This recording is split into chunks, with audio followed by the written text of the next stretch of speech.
प्रणाम साथीहरू, आजको न्युज लाइभ टेलिकास्ट हेर्नुको होला। म आशा गर्दछु कि त्यसमा नोटिस गर्नुभएको होला तपाईहरूले कि ऋण कलेक्सनको सुरुवात स्वर्णिम वाङलेले गरिदिएको छ र त्यसमा के छ के छैन, कतिको सहमति छ कतिको छैन, त्यो एकपटक यो भिडियोमा हेरेर बुझ्नुहोला र त्यसपछि हामीहरू अगाडि बढ्ने छौँ।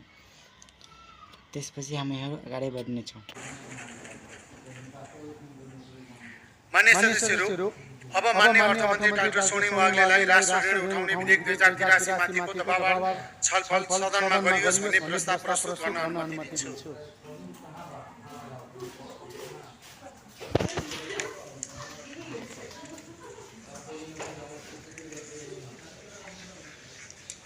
सम्मान्य सभामुख महोदयको अनुमतिले राष्ट्र ऋण उठाउने विधेयक 2083 माथिको दफावार छलफल सदनमा गरियोस् भन्ने प्रस्ताव प्रस्तुत गर्दछु। धन्यवाद।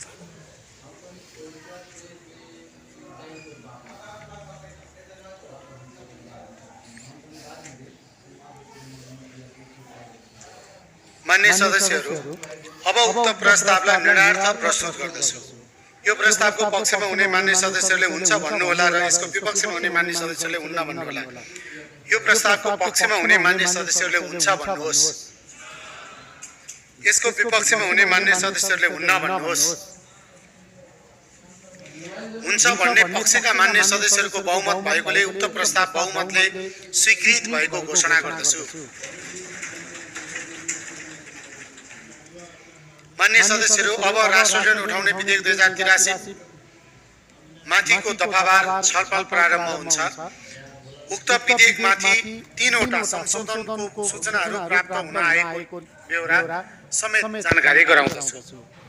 अब म संशोधनकर्ता मान्य सदस्य हरिप्रसाद भुषाललाई आफ्नो संशोधन प्रस्ताव प्रस्तुत गर्दै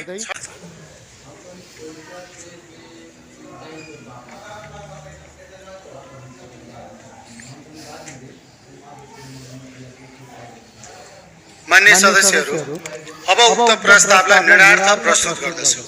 यो प्रस्तावको पक्षमा हुने मान्य सदस्यहरूले हुन्छ भन्नुहोला र यसको विपक्षमा हुने मान्य सदस्यहरूले हुन्न भन्नुहोला। यो प्रस्तावको पक्षमा हुने मान्य सदस्यहरूले हुन्छ भन्नुहोस्। यसको विपक्षमा हुने मान्य सदस्यहरूले हुन्न भन्नुहोस्। हुन्छ भन्ने पक्षका मान्य सदस्यहरूको बहुमत भएकोले उक्त प्रस्ताव बहुमतले स्वीकृत भएको घोषणा गर्दछु। मान्य सदस्यहरू, अब राष्ट्र ऋण उठाउने विधेयक 2083। प्रणाम साथीहरू, आजको न्युज लाइभ टेलिकास्ट हेर्नुको होला। म आशा गर्दछु कि त्यसमा नोटिस गर्नुभएको होला तपाईहरूले कि ऋण कलेक्सनको सुरुवात स्वर्णिम वाङलेले गरिदिएको छ र त्यसमा के छ के छैन, कतिको सहमति छ कतिको छैन, त्यो एकपटक यो भिडियोमा हेरेर बुझ्नुहोला र त्यसपछि हामीहरू अगाडि बढ्ने छौँ। माथिको दफावार छलफल प्रारम्भ हुन्छ। उक्त विधेयकमाथि 3वटा संशोधनको सूचनाहरू प्राप्त हुन आएको ब्यौरा समेत जानकारी गराउँदछु।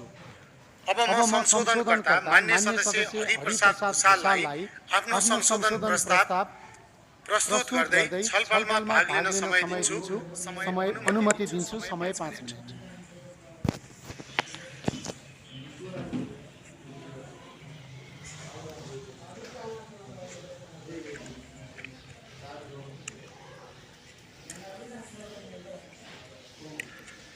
सम्माननीय सभामुख महोदय, राष्ट्र ऋण उठाउने विधेयकमाथिको छलफलमा भाग लिँदै गर्दा म एउटा महत्त्वपूर्ण संशोधन पेश गरेको छु। मेरो संशोधनको सार चाहिँ मुख्य आशय चाहिँ राज्यले उठाएको ऋण उत्पादनमूलक वा प्रतिफल दिने क्षेत्रमा मात्रै खर्च गरियोस् भन्ने मेरो आशय हो। ऋण आफैमा नराम्रो कुरा होइन, तर ऋणको सदुपयोग भएन भने त्यो भावी पुस्ताको लागि चाहिँ थप बोझ बन्न सक्ने खतरा हुन्छ। आज हामीले लिएको ऋण भोलि हाम्रा छोराछोरीहरूले तिर्नुपर्ने हुन्छ, त्यसैले ऋण खर्च गर्दा अत्यन्त जिम्मेवार बन्नुपर्छ भन्ने म ठान्दछु। यदि ऋणबाट निर्माण गरिएका आयोजना, पूर्वाधार वा उद्योगले आर्थिक प्रतिफल दिन सकेनन् भने राज्यको ऋण भार निरन्तर बढिरहन्छ। परिणामस्वरूप विकासका लागि भन्दा पनि ब्याज तिर्नका लागि बढी बजेट विनियोजन गर्नुपर्ने अवस्था सिर्जना हुन सक्छ। हामीले विगतमा पनि ऋण लिएर प्रशासनिक कार्यमा खर्च गरेको, उपमुखी कार्यक्रम अथवा तत्कालीन लोकप्रियताका लागि विभिन्न योजनाहरूमा खर्च गरेको उदाहरणहरू प्रशस्त रूपमा देख्ने गरेका छौँ। विगतमा त्यो अभ्यास हामीले महसुस पनि गरेका छौँ। त्यसको प्रत्यक्ष असर आजको वित्तीय अनुशासन र आर्थिक क्षमतामा परिरहेको छ। त्यसैले हामीले एउटा सरल सिद्धान्त अपनाउनुपर्छ। ऋणले भविष्यमा आम्दानी सिर्जना गर्न सक्नुपर्छ। जुन ऋण उठाएर हामीले निर्माणमा खर्च गर्छौँ त्यसले चाहिँ भविष्यमा आर्थिक आम्दानी सिर्जना गर्न सक्नुपर्छ। केवल खर्च मात्रै गर्ने बाटोतिर हामी लाग्नु हुँदैन। विश्वका सफल अर्थतन्त्र भएका मुलुकहरूले पनि ऋणलाई पुँजी निर्माण र उत्पादन विस्तारको साधनको रूपमा प्रयोग गरेका छन्। हामीले पनि त्यही बाटो समात्नुपर्छ। मेरो संशोधनले सरकारको अधिकार सीमित गर्न खोजेको होइन, बरु ऋणको उपभोगलाई अझ जिम्मेवार, पारदर्शी र परिणाममुखी बनाउन खोजेको हो। जनताको नाममा लिएको ऋण चाहिँ जनताकै समृद्धिको लागि खर्च गरियोस् भन्ने मेरो आशा हो। धन्यवाद। तपाईँले यो भिडियो पनि हेरेर बुझ्नु भएको होला। म आशा यही गर्दछु र म भन्दछु कि यहाँले दुवै पक्षले सही भन्नुभएको हो, तर आफ्नो पोइन्टबाट भनेको हो र यसमा पोलिटिक्स नखेल्नुहोस् र देशलाई अगाडि बढाउनुहोस्। र देशलाई अगाडि बढाएपछि नै युवाहरू अगाडि बढेछ र अगाडि बढेपछि नै युवाहरू अगाडि बढेपछि नै नेपाल देश अगाडि बढ्छ र आफ्नो देशको नाम रोशन गर्छ। र यति नै छैन, अरू पनि एउटा अझै छ भिडियो, त्यो भिडियोलाई पनि एकछिन हेरेर बुझिहाल्नुहोस्।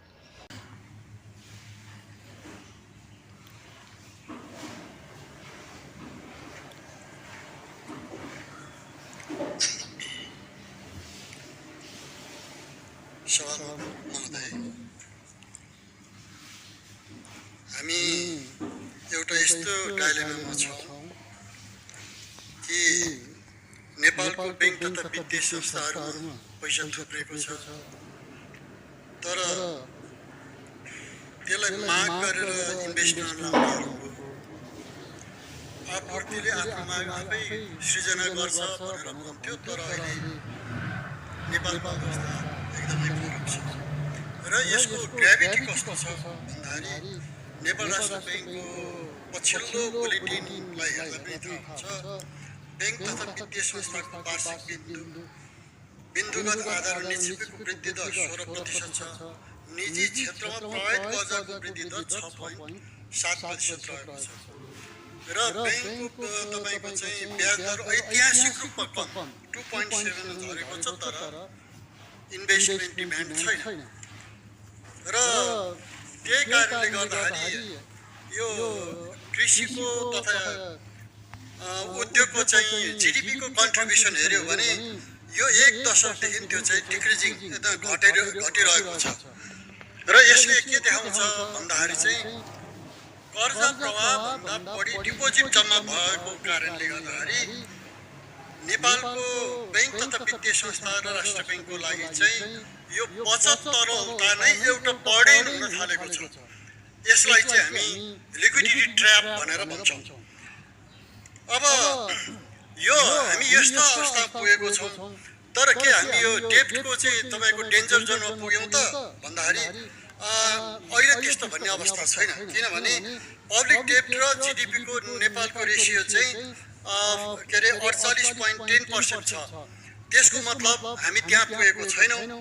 तर के हो त भन्दाखेरि चाहिँ यदि हामीले यसलाई के अरे इन्भेस्टमेन्ट गरेर उत्पादनमा लगेनौँ र कन्जम्सनमा कर्मचारीहरूको तलब दिने कुराहरूमा हामीले खर्च गऱ्यौँ भने चाहिँ हामी डेब्ट ट्र्यापमा पर्ने कुरा चाहिँ बढी सम्भावना छ। त्यसो भएको हुनाले अहिले चाहिँ जुन एउटा आन्तरिक रूपमा चाहिँ के अरे 4 खरबभन्दा बढी रकम चाहिँ ऋण उठाउने कुरा छ।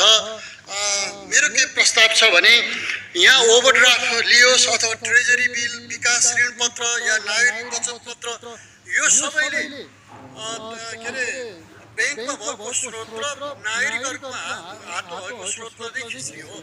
यसको मतलब के हो त भन्दाखेरि चाहिँ एग्रिगेट डिमान्ड चाहिँ यसले घटाउँछ जनताको अथवा ब्याङ्कहरूको पनि के अरे तपाईँको चाहिँ इन्डस्ट्रीहरूलाई दिने, उद्यमीहरूलाई दिने चाहिँ स्रोत चाहिँ घटाउँछ। त्यसो भएको हुनाले मागलाई एक्सप्यान्ड गर्ने कुरामा जब एग्रिगेट डिमान्डलाई कन्ट्र्याक्सन गर्छ भने हामीले आन्तरिक ऋण उठाउने कुरा चाहिँ कम गर्नुपर्छ।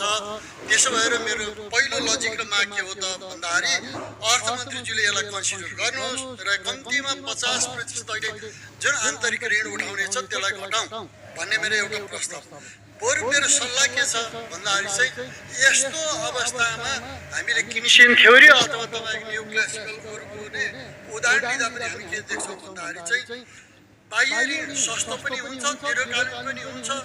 त्यसो भएको कारणले गर्दा बरु बाहिरको ऋण लिने र अर्को कुरो चाहिँ के हो भने अहिलेको अवस्थामा तपाईँको चाहिँ यो ठेकदार व्यवसायीहरू अथवा उद्योगपतिहरू भन्नुहोस् या चाहिँ पुँजीजीवीहरू जति पनि छन् उनीहरूको मनोबल गिरेको छ र यो मनोबल गिरेको अवस्थामा चाहिँ अब हामीले तपाईँले बार भन्नुभएको छ उनीहरूको लागि मैले सुविधा दिनुपर्छ भनेर ठुलै तपाईँले प्याकेज पनि ल्याउनु भएको छ।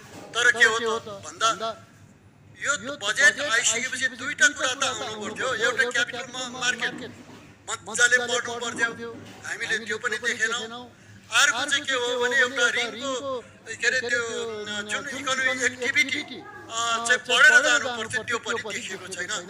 त्यसो भएको हुनाले मेरो सल्लाह चाहिँ के हो भन्दाखेरि चाहिँ हामीले योभन्दा अर्को बाटो लिनुपर्छ कि त्यो चाहिँ के हो भन्दाखेरि अब खालि तपाईँको चाहिँ के अरे प्राइभेट सेक्टरको मात्रै मुख ताकेर यो मात्रै भेहिकल है डेभलपमेन्टको भन्ने कुरा छोडेर हामी अब अर्को बाटो जाउँ। त्यो चाहिँ पब्लिक इन्भेस्टमेन्ट। हामीले सरकारी तर्फबाट पनि अब जुन प्राइभेट सेक्टरले गर्दैन त्यो ठाउँमा उद्योगमा लगानी गर्ने बाटोबाट हामी जानुपर्छ भन्ने मलाई लाग्छ।